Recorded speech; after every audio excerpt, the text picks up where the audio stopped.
Hey guys, it's time for the annual ST Quick Look Awards. During the year I have had a look at a grand total of 47 ST games of various quality, shall we say, and the time is nigh to find out who was naughty and who was nice, and of course to hand out some well-deserved awards. And we traditionally start out with the scrapings of the bottom of the barrel, the biggest stinker of 23, and we have unusually many worthy contenders this year. The nominees are Astaroth, Crime Wave, Cybercop, Fire and Forget, Indiana Jones and the Last Crusade, the action game, Nightwalk, Offshore Warrior and Vigilante. And the winner is Nightwalk. And this budget game, published by Alternative Software in 1988, desperately wants to be Ghosts and Goblins, but fails utterly and miserably. It's a bit like if Capcom and Alternative Software had a baby, and just after the birth, Capcom reveals that they had a vasectomy years ago. The game features enigmatic controls to fight and be confused by, minimalistic sound effects that expertly annoys the player, and of course, enemy zombies that will still kill you after you kill them. Even for a budget title, this is truly powerfully underwhelming.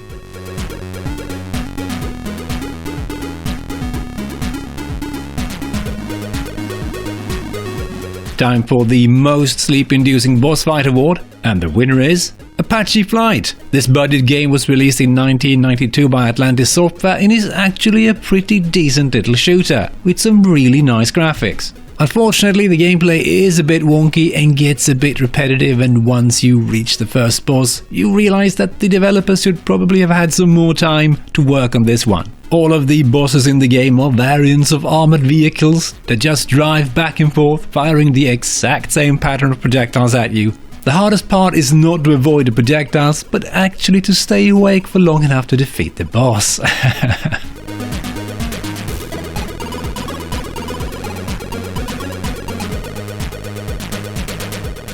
We have two nominees for the next award, Pretty Butt Pants, Cybercop and Motorhead. And the winner is Motorhead. And this gorgeous looking game was published by Virgin Games in 1992, and it's a hard rocking beat 'em up, where you get to play as Lemmy from Motorhead as he's beating up the entire world with his trusty guitar.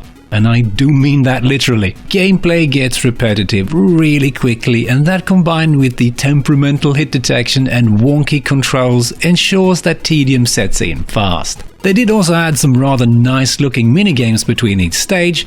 Unfortunately, they are often over way before you manage to figure out what to do exactly. Gameplay really needed more time in the oven for this one.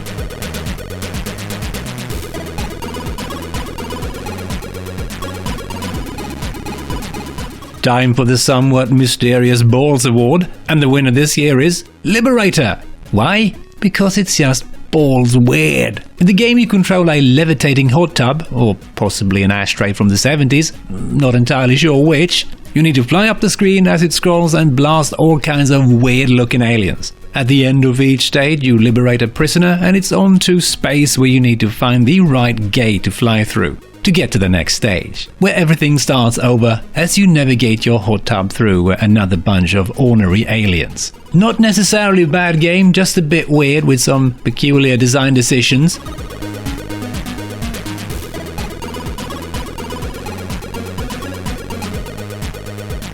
It's time to hand out the Worst Controls Award, and there's not much competition here. The winner is Indiana Jones and the Last Crusade, the action game. I am sure no one will be surprised when they learn that this is a game developed by Tiertex. What is a bit more surprising is that the fiercest enemies in this game are the ropes that you're supposed to climb.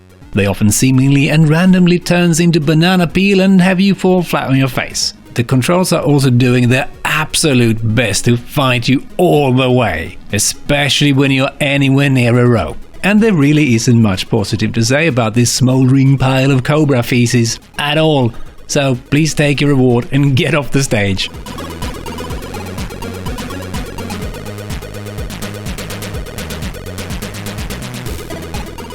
Time for a new award, Most Punishing Game, and we have two worthy nominees, Armalite and, of course, Indiana Jones and the Last Crusade, the action game. And the winner is Armalite. And this shooter game was published by Thalamus in '91, and it was based on the Commodore 64 game by the same name, published in '88. And this is a really nice looking shooter that is technically competent, and it really could have been solid. But the game doesn't waste a second before it punches the player straight in the face and proudly brings out the game over screen. It has painfully slow fire rate and controls, and sometimes rather unforgiving hit detection. The player also quickly runs out of space navigating the nightmarish levels. Had they just eased you into this and lowered the difficulty instead of immediately punching the player with a hair-raisingly high difficulty, this one could have been an excellent shooter. A real shame.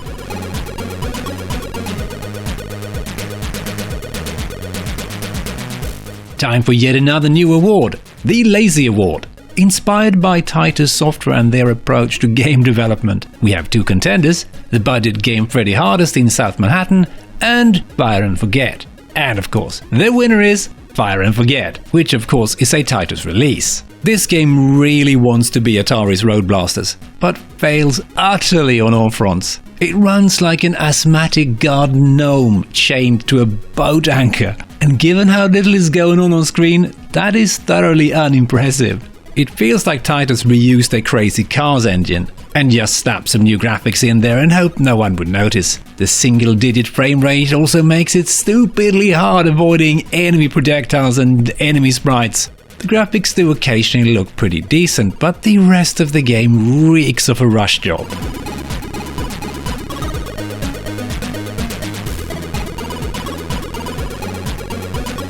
Time for most disappointing arcade conversion, and we have three contenders: Indiana Jones and the Temple of Doom, Street Fighter 2 and Vigilante. And the winner is Vigilante, published by US Gold. The graphics are quite decent and manages to capture some of the feel of the arcade original, but everything else is rather sad. The controls are your worst enemy and gameplay feels very choppy and sluggish, even though there really isn't a whole lot going on screen. The game also loves to cheap shot you in all kinds of ways. The most enjoyable part of this game is actually the interlude screens. They do look rather nice, but yeah, they don't entertain that much, I'm afraid.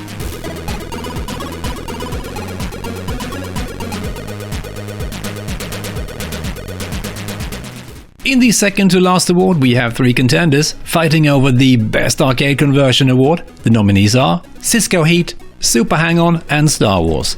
And the winner is Cisco Heat, which was a surprisingly enjoyable but rather tough racer, even for me who isn't a great fan of racing games. The game also runs very smoothly on the STE and makes use of the Blitter chip, which wasn't very common. The graphics by Alan Greer also looks great and really captures the style of the arcade, even though these sprites are smaller. A solid arcade conversion. Now if I could only learn how to take those bastard 90-degree curves.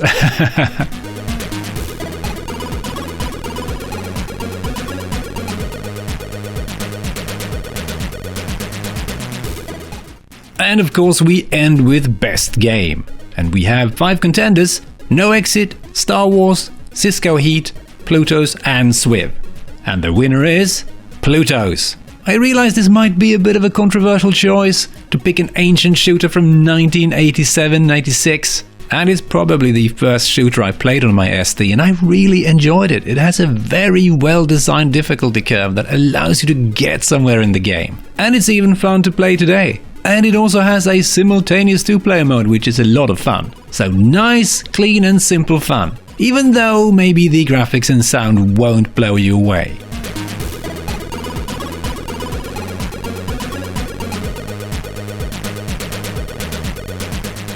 And with that, we have reached the end, but before we stop, I would just like to thank my patrons for supporting me during 2023. Really appreciate this, guys. It really helps to sustain my video output on my channel. And of course, also a big thank you to everyone that has been watching my videos. And if you do like my stuff, please consider supporting me on Patreon or Ko-fi. It will really help me to keep working on my YouTube channel, because freelance work right now is getting pretty tough, which might mean that I might have to spend less time on my channel. Not entirely sure what's going to happen in 2024, but anyway, thanks for your support and have a great new year and all that stuff. Cheers.